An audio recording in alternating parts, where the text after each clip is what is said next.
So this Baki versus Biscuit Oliva fight was one of the best fights of the entire series, which has been animated. The best fight so far, because it was the way they made it is like everything in this season. There is some Baki. I'll call it Baki season 3, but originally it's called Hanma Baki, son of the organ. And the entire season was building up towards a fight. That is why most of the fight that happened before, they were kind of lackluster, except maybe in the first episode when Baki was shadow boxing Matt Tyson. But most of the fights didn't really feel that impactful until the final exchanges of the fight. So now, after I watched the fight, even before I watched the fight, many people were complaining that Baki shouldn't have won. That is because of plot armor and everything. But I seriously believe that Baki won this fight legitimately, and in this video I'll look to dispel that notion and bringing very strong arguments for why Baki won the fight. Because if you look at it realistically, Biscuit Oliva is huge, tall, over 200 kilos, while Baki is, I'm not sure, he's reaching up to 100. So normally he should be winning that fight, and yeah, he should be winning that fight. But this is not the real world. This is anime world we're talking about, and even by the rules of the anime world, it does not break that. By the logic of the world, it does not break that. So there was no plot armor involved. Let me get why. So first of all, before talking about how Baki won the fight, I'm going to talk about how and where Biscuit Oliva lost the fight. Because while they are fighting, when the fight breaks out, Oliva is pushing Baki around like a rag doll, because yes, he has a lot of brute strength. He's over 200 kilos, so Baki will not stand a chance. If it came to brute strength, like if there was sumo wrestling or arm wrestling or something that just involved brute strength, Baki wouldn't stand a chance. But they're actually fighting. So at the time, it reached a point where after Baki has like contracted his back muscles. In fact, if you watch the anime, you know what I'm talking about. And Oliva responds to his own technique. Now he's using the Pac-Man technique. After he does that, and Baki is in shock. He could have won the fight there and there, because after he does it, he swallows him or puts him in shock and then spits him back out. And then after he spits him back, he should have landed a couple of blows again, punches to the face, direct. It's not like that is going to kill Baki. When Baki was 13, he fought against his father, and the father repeatedly punched him with all his strength. If that did not kill him, and that nearly killed, and he punched him many times, and he kept going. So if that did not kill him, it's not one or two blows from Biscuit Oliva that is going to kill him. So as he was on the ground, Baki was shocked, he couldn't move. He should have landed a couple of blows again to the face, very hard, with all his strength, to knock Baki out. But instead, he stood there and started bragging. And though I say it's not plot armor, because it's very consistent with his character. But Biscuit Oliva likes lavish things, lavish life, over the top, and he's an American. So it makes sense that when he's at the place of victory, as he starts talking about how if this was in a ring and with rules, he would have already won the match. But Baki reminds him that this is not a ring, this is not with rules. And Baki also tells him that he's not a real fighter in the sense. He has a lot of strength, but he's not a real fighter in the sense. Because when this after like the convict act, and I'm going to go back and talk about that act, because I think there are a lot of interesting things there.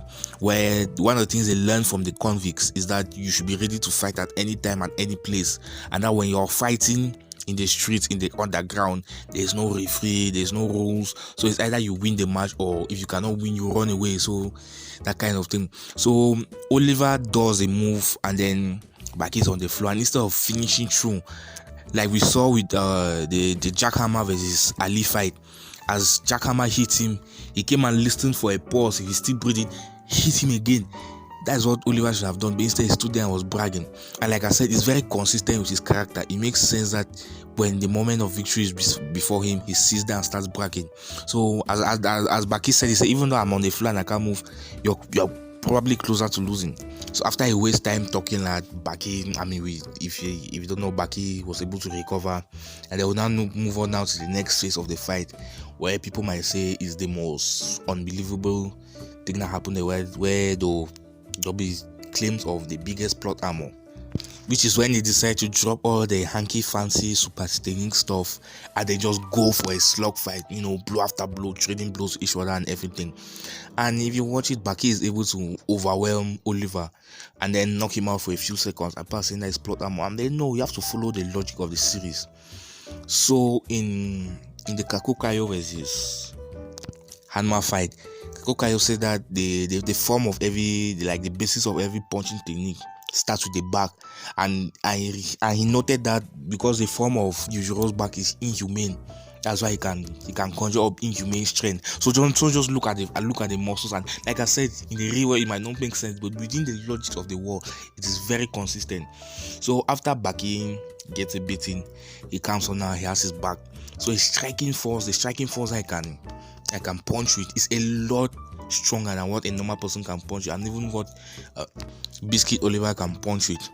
He can generate more force because of his back, because his back is kind of inhumane fashion, and that's one of the logic of the words I have to accept. So second of all, so as he starts going in the slug match, you will notice that Baki strikes with technique, even though he says everything's about strength. Baki strikes with technique, while Biscuit Oliva doesn't really even know how to fight properly, doesn't really know how to throw a punch properly.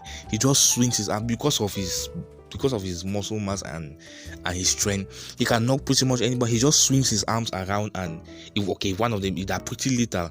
When he comes up against seasoned fighters, that's why he might lose. And I'll tell you that if you go and meet a pro boxer, even if you are in different weight class, and then you're just throwing haymakers, long hooks, oversized hook, telegraphing or this thing, being against a seasoned pro, he's going to knock you out in no time.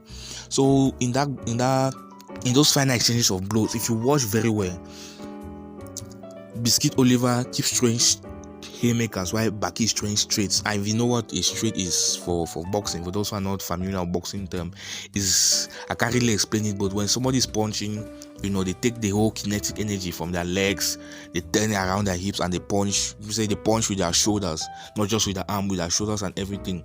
So his punches are first of all faster because he lands more punches, he lands more hits the way you see it, and his punches are first of all faster because he's taking the proper form to punch.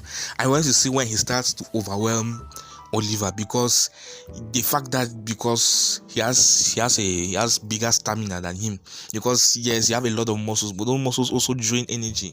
And I watch a lot of UFC fights to know that it's not because somebody has muscles and everything and comes to a fighter is going to win. So you see, he starts overwhelming him because not only can Baki strike harder than him, he can also do it faster and at a more consistent rate. And I mean, when you think about all this, it becomes very normal that Baki wins. They don't call him the world's strongest boy for nothing. And I say, go back and watch again, especially watch the overhead shot. Watch how Baki's legs are positioned versus Oliver's legs. Watch how his legs are positioned and see, and you understand why he's able to overwhelm him pretty easily. Not easily, but pretty quickly. And not only that, it's not the fact that he's a swordsman that he has to be taking some blows. Baki was also dodging some blows, giving counters, and all of the blows were targeting his face. And it was not his huge partial. In fact, most of them, not all, but most of them were targeting his face and not his huge. So those things, they come nothing. So if you go and one point you strike again, and like I've already said, Baki can take hits from Biscuit Oliva very well, because when he was 13, he took multiple hits from his father, and his father whose hits he stops and quick with it. So let me just understand. In fact, when you think about it, Baki had felt like Biscuit Oliva had his chance, but Baki was going to win this fight from the beginning. It was only about how he was going to win it, and he won it in a very, very beautiful way that nobody can object, nobody can question. And so I'll just finish by saying one more thing. Like, this fight, if you have been following Baki, this fight is one of the few times we have seen Baki go all out on an opponent since the underground tournament act. And for many people who question and they're calling play, I wonder if people have really watched that act when he won the underground tournament, because the people he defeated to win that tournament is not easy. He defeated Red Tukayo and Jack Hanma, which are two of the strongest people in the entire series, especially Retu. And then from that point on, because you say maybe I've only been watching like the new Baki series from 2018 or but I've not watched the old one, and then from that point on to where he fights Oliva, he has gone through some changes. He has progressed a lot faster, a lot more. So you understand that he's a lot more stronger than there, and that's why he comes to Oliva to test his strength, because all those people, they're not really test of his strength. And so this was the first time I've seen Baki go all out against an opponent, and I think it is very well deserved. And the people who say that it's plot armor, they are not been paying attention. Anyway, guys, so that is just my opinion. What do you think? Do you agree? Do you disagree? Let me know in the comments down below, and I'll see you in a later one. Thank you.